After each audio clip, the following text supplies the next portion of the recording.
I know that Texas A&M's kind of gotten off to a little bit of a slow start in conference play at 1-3, but just kind of what have you seen out of A&M so far, and what do you guys kind of got to look out for and do well tomorrow night to be successful? Well, I think they're very good talent. You look at their team. Everybody's back with the exception of Mitchell and Nebo that beat us down there a year ago. And Handel's pretty good. And we had a good team and we're playing really well at that time. They finished incredibly strong a year ago. And you look at their talent, like Savion Flagg had been in a shooting slump from three, and then this last game against Tennessee on Saturday, he makes 4 threes in that game. So I'm sure that's really boosted his confidence. And he's a good player. Miller is a very good player. Miller is one of the leading scorers in our conference, sophomore, average 17. You could see that as a freshman. It's like, God, that guy's really good. Where's he from? I think he's a Canadian kid. And Quentin Jackson's played very well against us, as Chandler. Chandler's a good player. I really like Andre Gordon. They've got good pieces, and they're a very hard team to score against in that they are so help conscious. They very much are in the gaps. When you drive the basketball, you're going to have 3 people on you, not 1. So you're going to have really good spacing and get the ball moving to be able to have some spacing to be able to penetrate and, create help and then give it up, not try to over-penetrate because you'll turn into turnovers.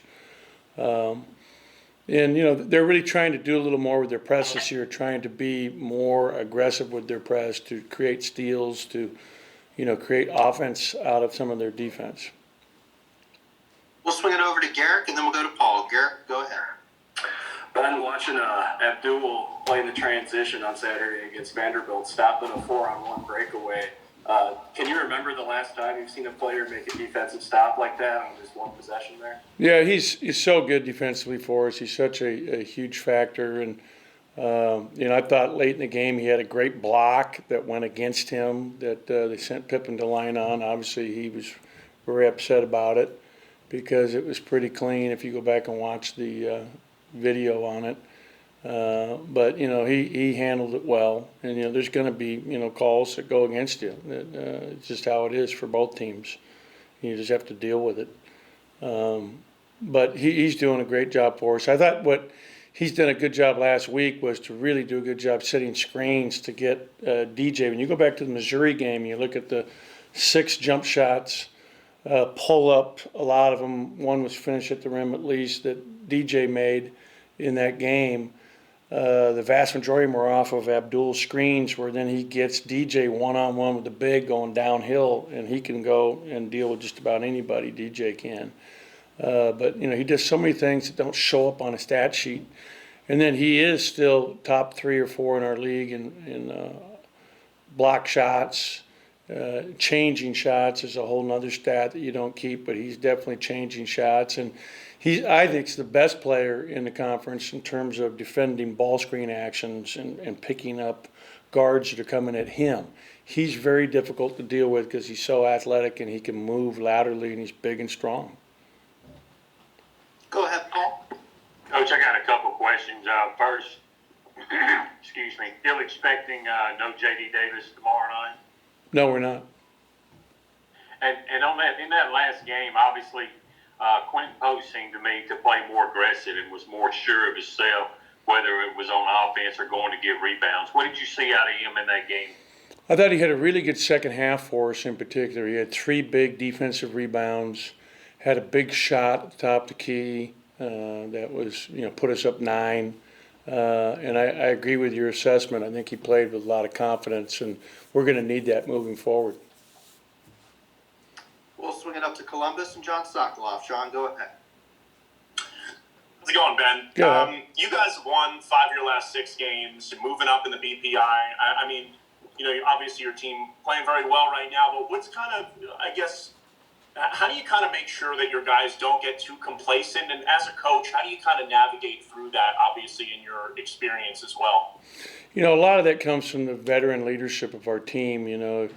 I don't know how we could be complacent. I obviously haven't given that any thought, because, we've had so many close games and games that could have gone either way. We're down 14 in the second half against Missouri wasn't like we're not just crushing people and winning by 15 in the games, you know. I mean, Saturday was an incredibly close game down the stretch. You know, we had a great chance to win against Kentucky in a close game, even against Georgia, which we played very well on the road. The game got close there in the last few minutes, so I'm not even giving that any thought. I mean, it's just a continued, you know, routine that we're in to try to prepare for each game and do our very best, and you know, keep our guys healthy, both on and off the floor. And follow up for me there.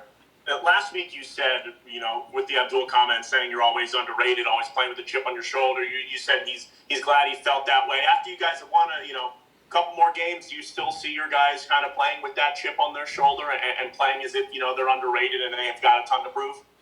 Yeah, I mean, hey, they picked us for 12th. You know, that's where we were chosen going into the season, so nothing's changing that. Well, go to Tyler Horka. Tyler, go ahead. Ben, I got a couple too, but kind of going off what John was asking. You've coached an NCAA tournament team here. Last year's was borderline as well. What your team is playing right now, do you feel like they're playing like an NCAA tournament team? I know they've got a couple months to get there and a lot of SEC games to go, but in this moment, how do you feel like they're playing? I think we're playing well. You know, whether or not we get in the tournament will be determined by, you know, the success we have. So I'm not even thinking that. I'm just thinking one game at a time. You know, our league is very tough, very good. Every game is a dogfight, literally. They're so hard. And this game tomorrow night's going to be incredibly difficult. I mean, he's really a good coach, and they play very hard, and they're very athletic. You know, and they can play small ball, which they've been doing here the last few games more and more, which makes it difficult to match up with them in terms of our defense. You know, they switch a lot. You know, they're doing a lot of different things. But, you know, we've got to just continue to be who we are and you know, keep grinding away. And then unrelated, but I'm curious, you've gone on the road a couple times now. With the limited fans, I'm just genuinely curious how different a home game is versus the road. Do you feel like that home court advantage that most teams usually have has been lost, or do you feel like it's still there? Just kind of curious to hear your thoughts. No, you know, I think there's still a home court advantage to sleeping in your own bed the night before the game, not having to travel, to play in the gym that you're used to, and, you know, to have your family there at the game. Now, when we played Vanderbilt, there was like literally 75 people that they allowed in, just their families, and that was about it. But, you know, like we're allowing 1,000 people. But there's definitely less of a home court advantage in the league because of how it's being run, and there's, you know, less of a home court advantage when you're on the road for the opposing team when you're playing on the road. So, you know, it goes both ways. We'll go ahead and go back to Joel and Paul. Joel, go ahead. Ben, with Iverson winning SEC Player of the Week, we knew coming into the year, everybody knew that he was going to be a big part of this team, no doubt about it.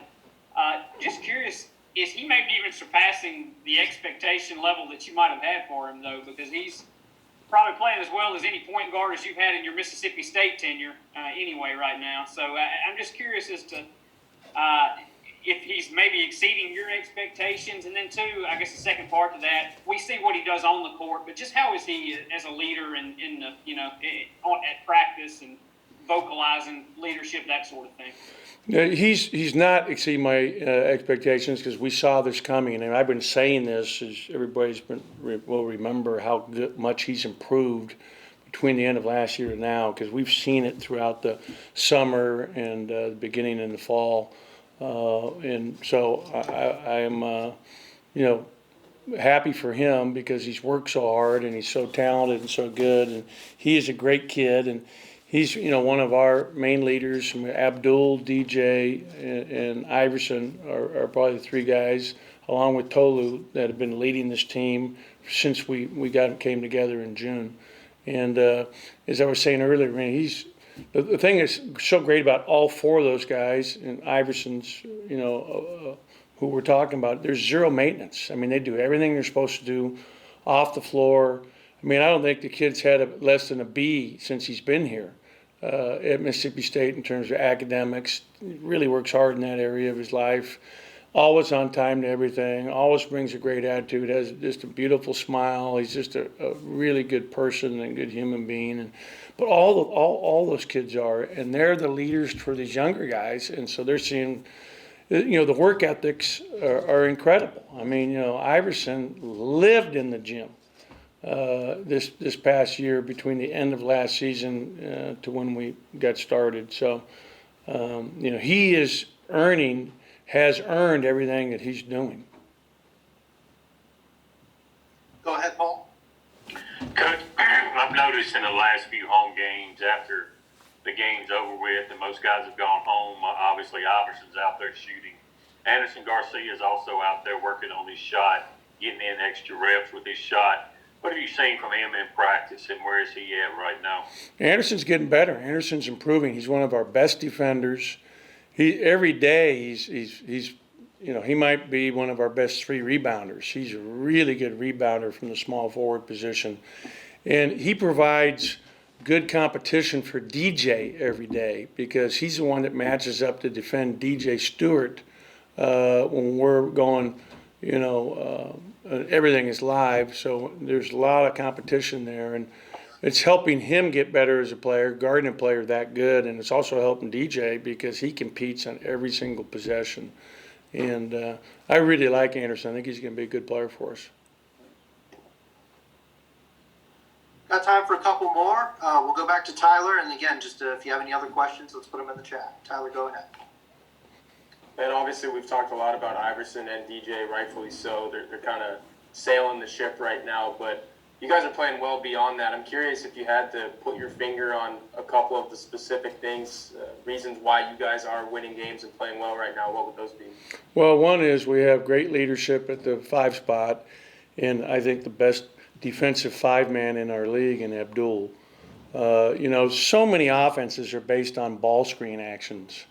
And, he is so good at defending them in all the different ways, whether it be icing the ball screen, hard hedging the ball screen, or plugging the ball screen and recovering. And then, I think Tolu's leading the SEC in rebounding. We're not even talking about Tolu Smith. He's a sophomore. He leads the league in rebounding. He's getting 3.8 offensive rebounds per game.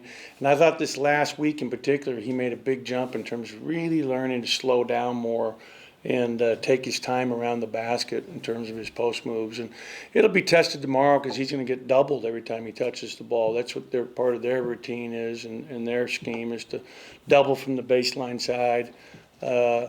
But he's doing a tremendous job for us. So we're getting good things. I think Davon's really grown as a player. I think he's playing his best basketball of the year here since we started the conference. Had a great game against Georgia. I thought he was very good against Missouri. Played the last 10 minutes of the game. Cameron did a really good job for us again in the last game. He had the big steal at the end of the game, but he's providing a lot for us off the bench. And Jalen's been Mr. Steady because when him inserted in the lineup stretches our ability to shoot the ball. And he's shooting 50% from 3 in conference games, and you have to respect him as a defense. If he's open and he has a shot, he's going to make it. So everybody's contributing. It's it's a team effort all the way.